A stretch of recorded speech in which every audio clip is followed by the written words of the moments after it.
సుడిగాలి రూపంలో వచ్చి తృణావర్తుడు నిన్ను ఎత్తుకుపోతుంటే ఏడాది కూడా నిండని పసికందువైన నీవు ఆ రాక్షసుడికే వాడు మోయలేనంత బరువుగా పెరిగిపోయి పెరిగిపోయి వాడు నేలకూలేలా చేసి మళ్ళీ వాడి ఛాతీపైనే కూర్చొని అమాయకంగా ఆడుకోవటం.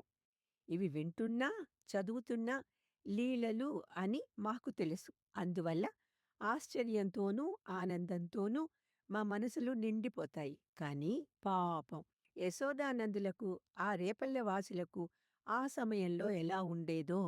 దినదిన గండంలా నీపై వస్తున్న ఆపదలకు వాళ్ళ మనసులు ఎంత ఉద్విగ్నతకు లోను అయ్యేవో!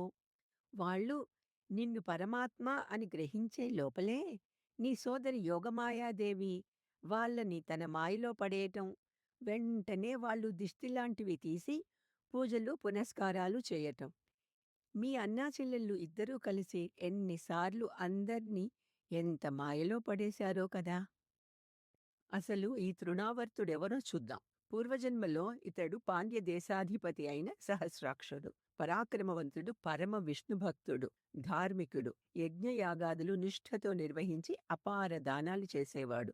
ఒకరోజు అతను రేవా అంటే నర్మదా నది వద్దకు విహారానికి వెళ్ళాడు. అక్కడ ప్రకృతి సౌందర్యంతో పరవశించిపోయాడు. అతను వేలాది మంది భార్యలతో అక్కడ తిరుగుతూ ఆనందాన్ని అనుభవిస్తున్నాడు. అదే సమయంలో అటుగా వెళ్తున్న దుర్వాస మహర్షిని చూసి కూడా ఆ రాజు నమస్కరించలేదు. దానితో కోపించిన ఆ మహర్షి, మూర్ఖుడా, నీవు రాక్షసుడిగా మారిపో అని శపించారు. సహస్రాక్షుడు మహర్షి పాదాలపై పడి క్షమాభిక్ష అర్థించాడు. ఓ రాజా, శ్రీకృష్ణ పరమాత్మ శరీర స్పర్శ వల్ల నీకు విముక్తి లభిస్తుంది అని మహర్షి శాప విమోచనం తెలిపారు. సహస్రాక్షుడు దుర్వాసుల శాపం కారణంగా తృణావర్త అనే రాక్షసునిగా భూమిపై జన్మించాడు. శ్రీకృష్ణుని దివ్య శరీర స్పర్శ చేత ఉత్తమ మోక్షాన్ని, గోలోకధామాన్ని పొందాడు. అయితే కొన్ని చోట్ల రాజు సహస్రాక్షుడే, శాపం దుర్వాసులే. కాని రాజు అతని భార్యలు అగ్నికుండంలో దూకి ఆత్మార్పణ చేసుకుంటారు. రాజు తృణావర్తునిలా జన్మిస్తాడు. బలరామకృష్ణుల ఆటలు చూస్తే సర్వసాధారణంగా మన పిల్లలు చేసే అల్లరే. బలరామకృష్ణులు బాల్యక్రీడలతో తల్లిదండ్రులను, గోపగోపికలను చక్కగా సంతోషపెట్టేవాళ్ళు. మోకాళ్ళ మీద చేతులు పెట్టి నెమ్మదిగా లేచి నిలబడటం, ఆ లేవటంలో చేతులు జారిపోయి ముందుకు తూలిపోయి పడబోతూ మళ్ళీ లేవటం, ఇటూ అటూ నడవటం, తమ తల్లుల పైట కొంగులు పట్టుకొని ఊగేవాళ్ళు. ఆవు దూడల తోకలు గట్టిగా పట్టుకొని అవి ముందుకు పోతూ ఉంటే తోక విడిచిపెట్టాలని తెలియక దూడల వెనకనే జరుగుతూ మధ్యలో ఎక్కడో జారిపడేవాళ్ళు. వచ్చిరాని మాటలు ముద్దుముద్దుగా మాట్లాడేవాళ్ళు. ఏది నాన్నా, నాట్యం చెయ్యి అంటే చేతులు కాళ్ళు అందంగా కదిపేవాళ్ళు. త్రిమూర్తులకు అతీతంగా ఉండే ఆ విష్ణుమూర్తి జన్మలు లేనివాడు కనుక అమ్మా అంటూ ఆయనకెవ్వరూ లేరు. ఆ పరమపురుషుడు ఇప్పుడు బాలకుడే తన అమ్మలకు ఆనందం కలిగేటట్లుగా అమ్మా అమ్మా అని పిలవటం నేర్చుకున్నారు. తల్లి అల్లరి చేయొద్దని హెదిరిస్తే కోపగించి దూరంగా వెళ్ళిపోవటం. యశోద అది చూచి నవ్వుతూ, నా కన్న తండ్రి వచ్చేశాడు, ఏడీ ఏడీ అంటూ చేతులు చాచి పిలవగానే మన పిల్లల్లానే పరిగెత్తుకుంటూ వచ్చి తల్లి మీద పడటం. ఇలా అల్లరి చేస్తూ అటూ ఇటూ పరిగెత్తుతూ ఉంటే మొలతాడుకు కట్టిన చిన్ని చిన్ని మువ్వలు గల్లుగల్లున మోగుతుండేవి. ఆ అల్లరి ఎంతో అందంగా ఉండేది. ఏ హాని వృద్ధులు ఎరగని బ్రహ్మంబు పొదిగిటిలో వృద్ధి పొందచొచ్చే. ఏ తపములనైన ఎలమి పండని పంట వల్లవీ జనముల వాడ పండే. ఏ చదువులను ఇట్టిట్టిదనరాని అర్థము అవయవముల అందమందే అని అంటారు పోతనగారు.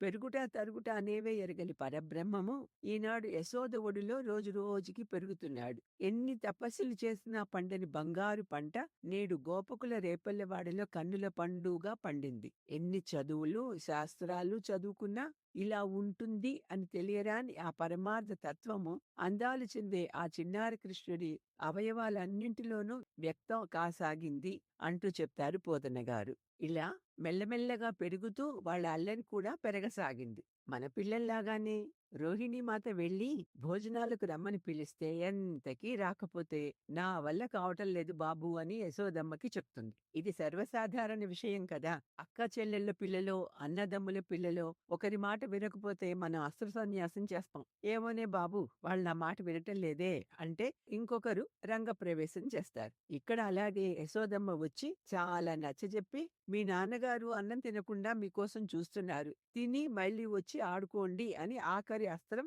మనలాగానే ప్రయోగించి ఇద్దరి చేతులు పట్టుకొని తీసుకువెళ్తుంది. వీటన్నిటితో మనకు తెలియకుండానే మనకు కనెక్టివిటీ ఏర్పడుతుంది. తనువున నంటిన ధరణీ పరాగంబు పూసిన నెరిభూతి పూతగాగా అని చెప్తూ బాలలీల ప్రౌఢ బాలకుడు శివుని పగిది నొప్పి శివునికి తనకును వేరులేమి తెల్ప వెలయినట్లు అంటారు పోతన గారు. ఆటపాటల సమయాలలో బాలకృష్ణుడు పరమశివునిలా కనిపించేవాడట.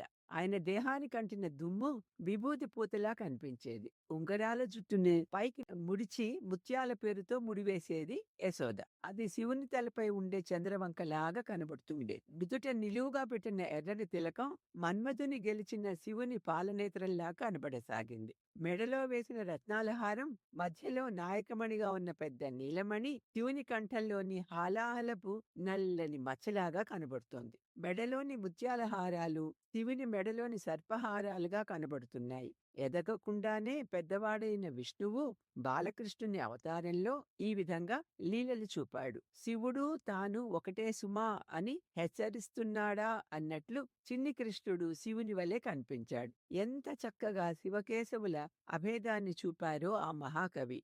ఇంట్లోనో పక్కింటిలోనో ఎక్కడ దొంగిలించినా ఆ చిన్నారి కృష్ణుడు వెన్న మిగడ గట్రా తాను తినడం కంటే కోతులకు స్నేహితులకు పంచి పెట్టడం ఎక్కువగా ఉండేది. పూర్వజన్మ వాసనలు మహనీయులకు కూడా తప్పవేమో మరి.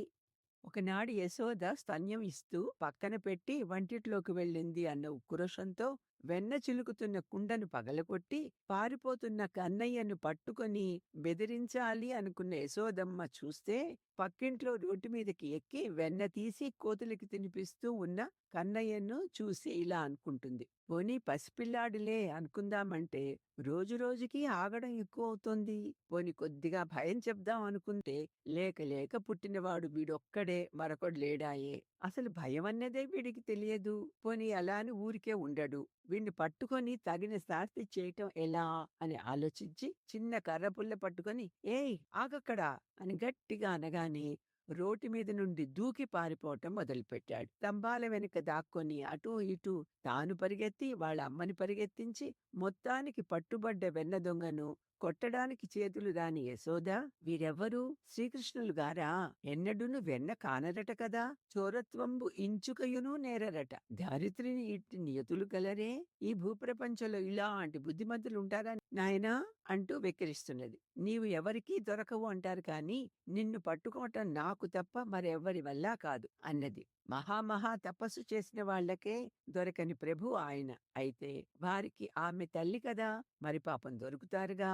అలా దొరికి భయపడుతున్న వాడిలా కళ్ళకాటుకంతా చెరిగిపోయేంతగా కళ్ళు నులుముకుంటూ ఏడుస్తూ ఉంటే తల్లి మనసు బాధపడి ఆ కర్రపుల్ల పక్కన పడేసి ఇలా కాదు వీణ్ణి కొట్టి కాదు కట్టి భయపెట్టాలి అని రోలుకి కట్టేయాలి అని అనుకున్నది. ఇక్కడ పోతన గారు ఆ స్వామి దశావతారాలను యశోదమ్మతో పరోక్షంగా ఎలా చెప్పించారో చూద్దాం. ఒరే కన్నయ్య అల్లరి పిల్లాడా అదురు బెదురు లేకుండా నీళ్లలో జ్వరపడిపోతావు. మత్స్యావతారం ఎంత పెద్ద బండైనా ఎత్తేయాలని చూస్తాం. కూర్మావతారంలో మందర పర్వతాన్ని ఎత్తడం పరాయి వాళ్ళ దగ్గర అల్పమైన వాటి కోసం చెయ్యి చాస్తావు. వామనావతారంలో బలి చక్రవర్తి వద్ద చెయ్యి చాచారు కదా.